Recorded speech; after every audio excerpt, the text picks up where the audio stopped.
Grand Rise, Willie Whittle. It shall be dope. This is the pod. Let's get into it. Today, I want to talk about just my experience from yesterday morning. Yesterday morning, I got up and went on my back patio.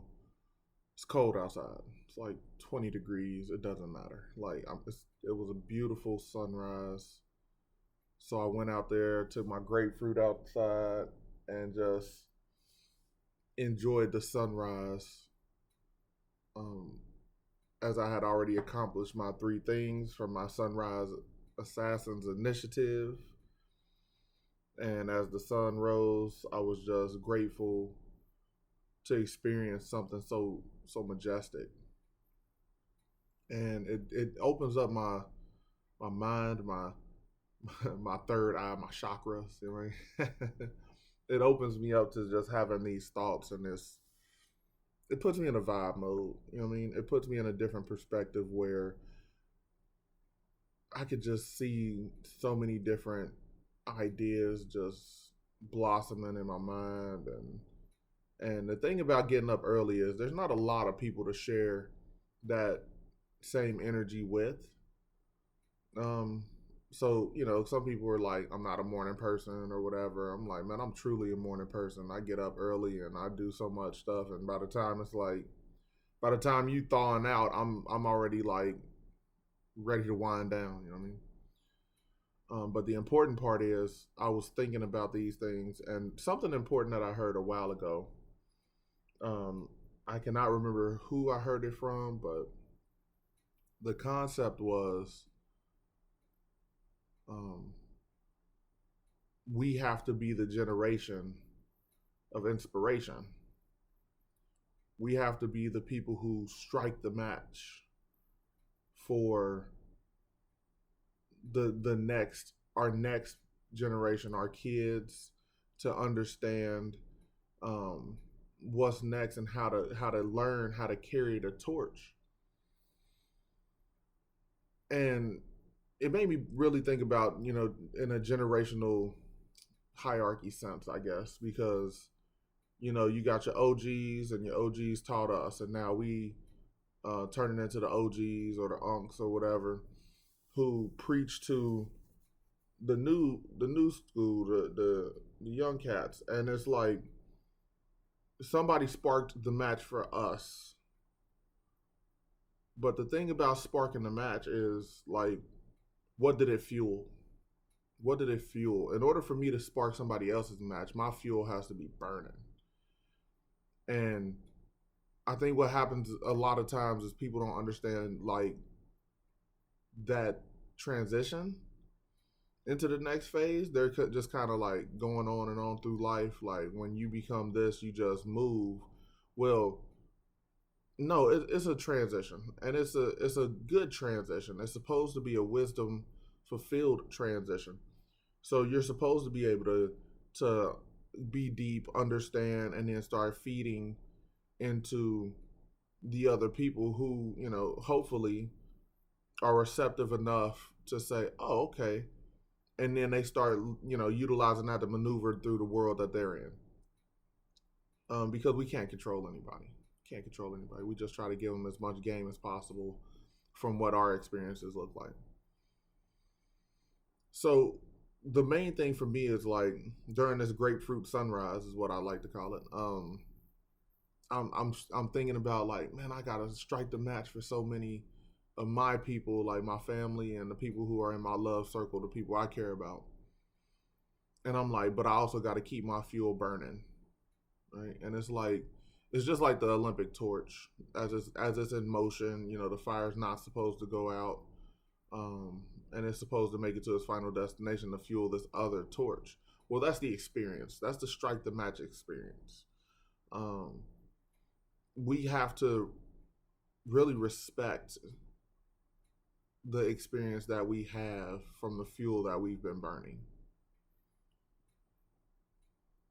It's a lot of love, a lot of care into it, and I really want. I've been personally sitting back with it and just letting it, warm my soul, right? Just letting it heat me up and continue for me to, grow more.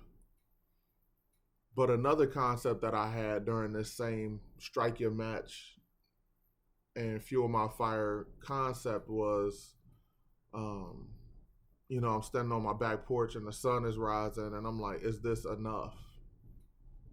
Is this enough for me? Like, is this what I like? It's peaceful. It's not a bad place to be or anything by no means. It's like, is this enough?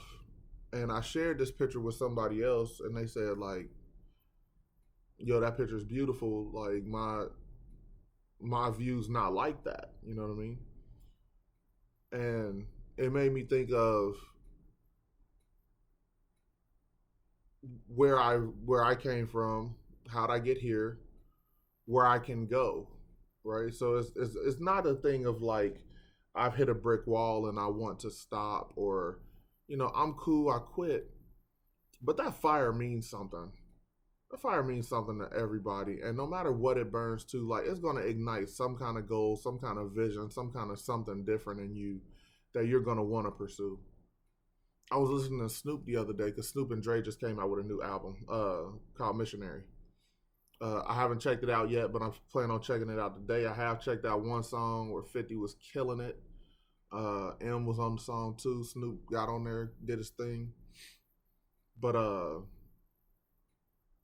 as I'm like listening to Snoop and Cam, he was on Cameron's show, Cam and Mace, and he says, man, there's something about this album. Like, Snoop, what are you trying to prove? Snoop, is something about this. What are you trying to prove, man? Because this album is not. This is not just like I'm Snoop that's chilling, been at the Olympics, been kicking it with Martha Stewart, like been doing my thing. Like this is you got something on. You got a chip on your shoulder. And Snoop was like, you know what? I do, because, and I'm paraphrasing.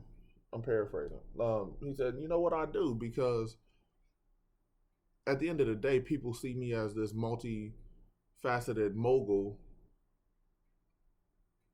But man, I'm still a rapper at heart. Like, this is what got me here. Somebody recognized my flow, and that's what starts the ball rolling for him to be where he's at. So he said, at the end of the day, I still got this itch. I'm still a rapper. You know what I mean? I still felt like I wasn't done. We had to go back and we had to make some more music. And that's who I am. And, Cam was like, that's what I felt. Like that, I felt like you had something you had to say, like, I still got that fire, right? And that's how we feel. That's how I feel in my, unk age. I call it my pops prime age because I'm the prime pops. You'll hear me talk about it if you see me, you hear me talk about it. But just one of them things that's like, I gotta do it. I gotta do it. Like, it's just in me. It's part of me. It's who I am. Right? It's who I am. I know I get preachy sometimes. I know people talk to me and they're like, he's wordy, and and I talk about a lot of me stuff, but that's who I am. That's who I am. I think one of the things that I'm gonna probably do with my fuel is just protect it a little bit more. Nothing, no malice or nothing like that. Just protect it a little bit more so it could burn a little more conservative as I pursue what I want to do. But man, like, that fire's got to burn. Like, hey, I want to see this sunrise somewhere else. Man, that would be dope. Like, if I could see the same sunrise on a different continent, right? Like, those are the things that fuel my fire. And to be able to see my kids witness me do that and take them along with me and say, look, check this out. This is what it is. That's, to me, that's second level crazy, and just be able to be an inspiration to truly strike the match for them and say, oh, things are possible. It's tough for some people to even fathom like tomorrow versus like plan for next year.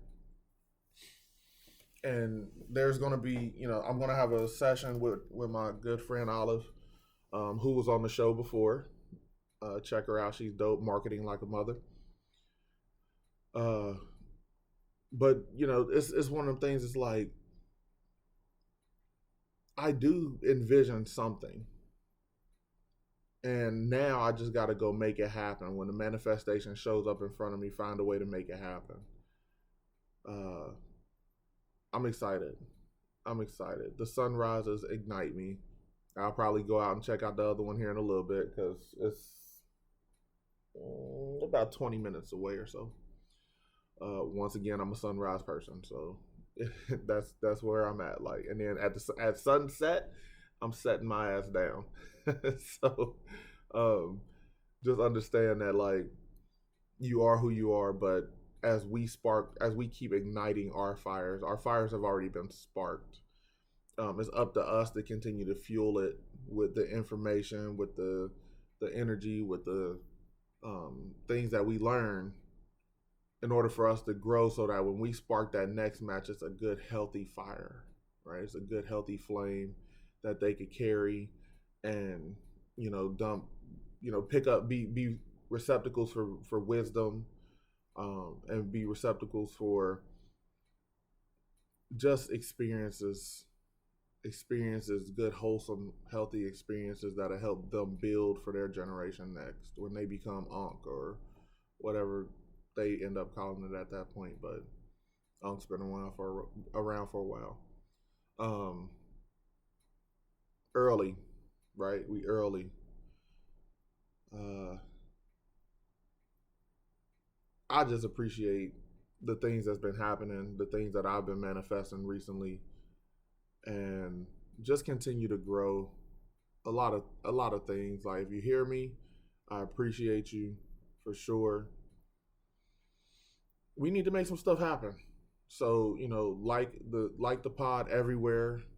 I don't want to be that dude that be like and subscribe. I mean, but like the pod everywhere. Listen to the pod. Give me 60 seconds. Let me just listen to it for a good 60 seconds, and then you'll say, all right, I think this dude is speaking to me or not. But to each his own. But I know I'm walking down my path to peace, and it's the mission. It is the mission, bro. Like, I know I'm doing it with love, and I want you to walk down your mission, your path to peace. I want you to walk down your path to peace with love, and as long as you do that, it shall be dope. Thank you.